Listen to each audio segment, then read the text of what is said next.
Hello, George. Hello. So, would you like to introduce yourself? Sure.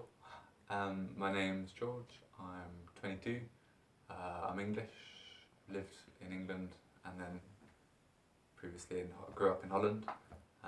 Study clinical psychology, which is like mental illness, and I want to specialise in mindfulness as a therapy, um, because I think it's a really because I know that it's a really good way for helping people with any mental illness. I see a lot of similarities in mental illness with people's thoughts.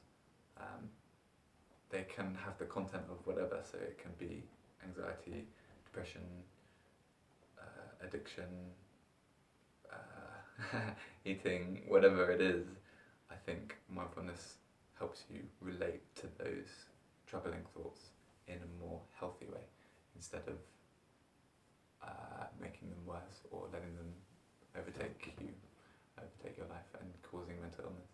So that's what I want to do. That's what I am doing at the moment. Okay, great. And I know that you have had some actual direct experience with the mental patterns going a bit extreme. So, Yeah. you want to tell me a little bit about it? Yeah. Well, halfway through my undergrad degree, I experienced psychosis, an acute. It was labelled an acute drug-induced psychotic episode, which means it's like should be like a small length of time. It's not like schizophrenia. It's not like a long, ongoing thing. Luckily, it was just a little taste, which was still pretty scary. So yeah, it was induced by smoking too much weed, and my delusion, and it causes delusions. So my experience of what's going on is very different from what everyone else experiences, and you have delusions. My delusions changed quite a bit. One of the early ones was when I got home. I thought that I knew something was wrong with me, but I didn't know what. And I thought that my parents had employed doctors like all around the house to like keep an eye on me, to like look at me. It's quite a nice delusion, really. So I thought there were doctors all around the house, like on cameras and all of this kind of stuff. And then when I actually went to it was called the Priory, which is like a mental hospital. When I got there, I thought that I was on a reality TV show. So all of the all of the doctors and all of the patients, I thought they were all actors. You must have watched the Truman Show Yeah, prior to that. yeah, but I didn't make the link between the Truman Show, funnily enough. But yeah, it's the delusions are fed by fear. Like it's your fear that like drives the delusions, definitely. But I think again that was quite a nice delusion. Like people get like delusions like can be really dark, so that I think that was like relatively okay. But the thing that helped me was mindfulness. That was the thing that I claim like it saved my life pretty much. Without mindfulness, I don't know where I would be. Nothing else was really. Some of it did help, but mindfulness was like the breakthrough experience that sped up my recovery like to a ridiculous level. Not only did it like save my life, and make me regain my state of functioning, but it also added a lot more to my life than previous George. So, should I tell you about those experiences? Sure. Yeah. So the first like breakthrough experience was in just a normal meditation session, and I remember really enjoying following this beautiful lady's voice. It was very calming, very soothing, and I liked putting my attention on that instead of the crazy stuff that's going on in my mind. So I had an appreciation of just following this lady's voice, and finding it very relaxing to focus on that. And she was saying stuff that's just in a normal meditation, which was like, have a look at your mind, see what's going on.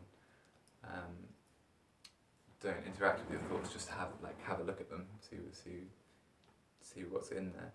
And as she said that, like, I had this crazy vision, this really, really, really, really busy highway, like super active. Like I had no idea my mind was doing that many things, and it was like a really busy highway of blue balls, and some of them were in the foreground, some of them were in the background. Some of them were going from right to left, some of them were going left to right, some of them were like, I like these ones, the ones that like come up into the centre and the foreground, and then they go back and they go into the background and then they come back, like they're kind of going in and out of awareness. And so each of those blue balls corresponded to a thought. I think so, yeah. I felt like it was, yeah. But they were like charged with emotion too. So they were thoughts, but then I felt them too. And I think it's for me, it was a really useful visualization of what the mind is like. I'm pretty sure like it works in a way that looks like that. Visualizing that definitely helps me understand my mind and other people's minds very well. Like right now, your awareness is probably on my speech, and that's in the foreground of your attention, maybe a couple of your own thoughts, and then in the background there will be the sensation of your bum on the chair, or I don't know, your feet on the floor, and then me saying that will probably bring those thoughts into your center stage of awareness. So yeah, it was a really useful way of looking at my mind. And as she said, then she said, don't focus on anything too troubling at the moment. There's no need to do that. And as soon as she said that, there were these two red balls, and one of them was about my mother and one of them was about my girlfriend, two really unhealthy things in my internal world at the time. And when one came like into this picture, it was right in the foreground, and then it came in slowly and slowly and slowly, and as it was approaching the middle, I felt my body being overwhelmed with the really strong negative emotion that was attached to it. I didn't want to feel it. I really, really didn't want it, and I resisted it and I pushed it away. I was like, no, not now. I really don't want to feel you. I really don't want that now. And as I resisted it, the more I resisted it, the slower it got, and the more like brutally like it was coming into my center. Yeah, it was really intense. The more it was, yeah, the more I pushed it away, the more it forced its way into the center, and being in the center is just overwhelming my body with the horrible emotions. And then she said something like, don't attach yourself to any of your thoughts.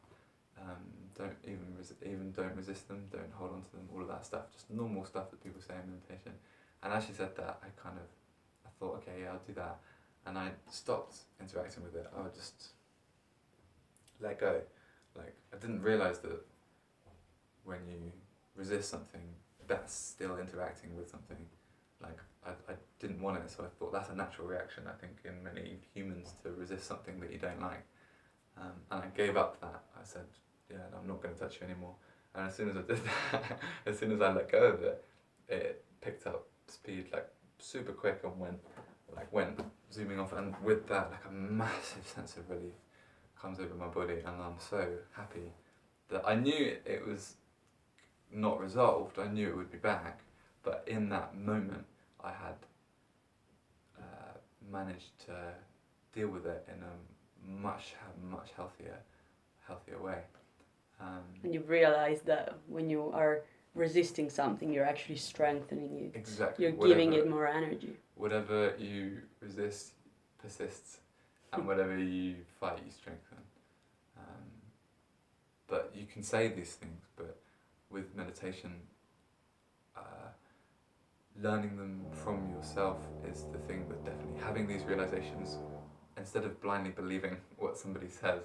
Um, that's what I love about meditation is you learn these things for yourself, and these realizations, yeah, they're guided and facilitated by somebody, but you know that, like, from that moment I saw and know how, I know the truth in that statement. It resonates with me. I understand it at a deeper level, not just a intellectual level. So that was really good. I liked that. And then I thought as I was still looking at what was going on, I thought I'd have a little play around. I thought, oh, I can control what's going on here. I have a choice to how to interact with these things. And then there was like a noise of like a bird or something outside, and it was a little teeny tiny blue ball that like came into my awareness. And I thought, oh, let's slow this one down. Let's like play around with this. Let's see what goes on. And so I brought it into the middle, like slowed it down, like really just focused on beautiful noise, like simple, beautiful noise of a bird outside. And that gave me quite intense joy of attending to something so simple and so beautiful instead of all of the crazy dark stuff that was going on at the time. So I came out of meditation, we all shared our experience, and I told everybody what was going on, what went on for me, and I got, what's the word I'm looking for? People were very happy with my experience. Supportive. Very supportive, yeah, because I was pretty weird in therapy. Like I'd come out